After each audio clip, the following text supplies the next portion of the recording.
آج ہمارے پاس جو انہیریٹ ہم نے انفلیشن کیا تھا وہ ہائیسٹ پاکستان کی ہسٹری میں رہا ہے, اور اسی طرح آپ کا فورن ریزرو ہو, آپ کے کرنسی ایکسچینج ہو, یہ ساری چیزیں ہوں. تو اس سچویشن میں اس گورنمنٹ کے لیے وے فارورڈ بنانا جو موجودہ صورتحال میں بنائی ہے, اور اسی کو لے کے ہم آگے جو جا رہے ہیں, یہ چیز بھی ہمارے ذہن میں سب کے ہونی چاہیے.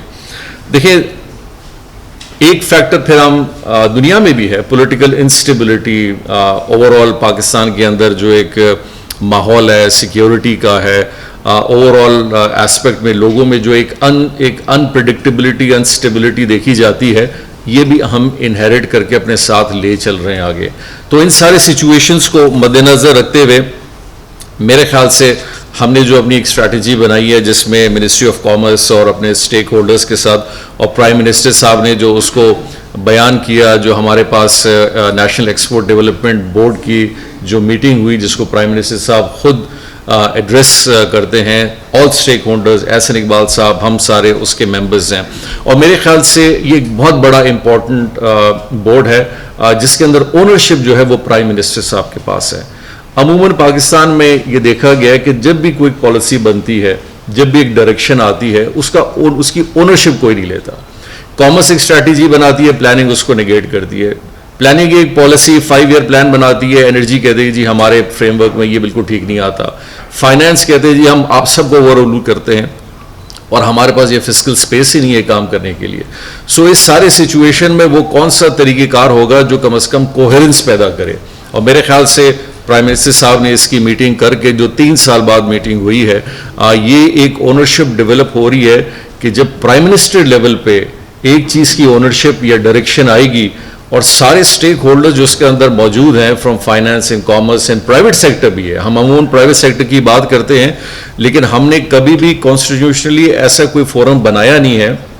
جو پراپرلی اس چیز کے اندر بیٹھ کے فیصلہ کرے. اگر بنایا بھی تو ہم نے اس کی افادیت اور اس کو بالکل انیفیشینٹ وے میں رکھا ہے. تو اس دفعہ ہم اسی کو آگے بڑھا رہے ہیں اور وہ سارے اسٹیک ہولڈرز کے سامنے وہ پالیسی انشاءاللہ لا رہے ہیں جس کا وے فارورڈ انشاءاللہ آگے دیں گے تاکہ یہ سب اس کو اون بھی کریں.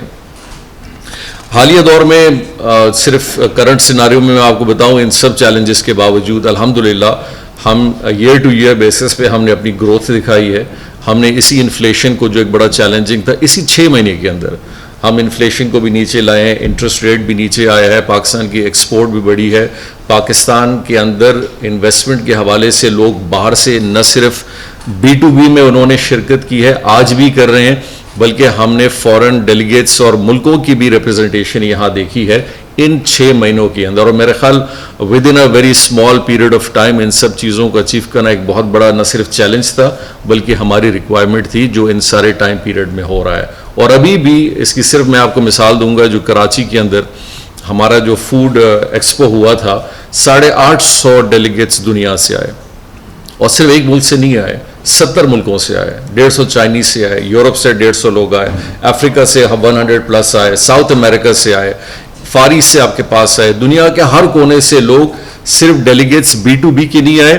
بلکہ ان کے ریگولیٹرز بھی آئے اور گورنمنٹ آفیشلز بھی آئے. اور یہ پاکستان کی ہسٹری میں پہلی دفعہ ہے کہ 850 لوگ باہر کے ممالک کسی فیئر میں آ کے انہوں نے پارٹیسپیٹ کیا ہو.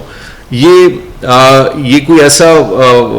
معاملہ نہیں ہے کہ کوئی بولے جی ایسے ہی ہو گیا, لوگ آ گئے اور گھومنے پھرنے آ گئے, بڑا ان کو پاکستان پسند تھا. ایک اس کے پیچھے کام ہوا, لوگوں کو انوائٹ کیا گیا, لوگوں کو اٹریکٹ کیا گیا, تب جا کے یہ 850 لوگ آئے. اور ان 850 لوگوں نے 6500 B2Bs 1.5-2 مہینے پہلے کراچی میں کی. اور انشاءاللہ آپ دیکھ رہے ہیں کہ 2 ہفتے بعد ٹیکسپو بھی جو ہونے والا ہے اس کو بھی ہم انشاءاللہ اسی نظریے سے آگے لے جائیں گے.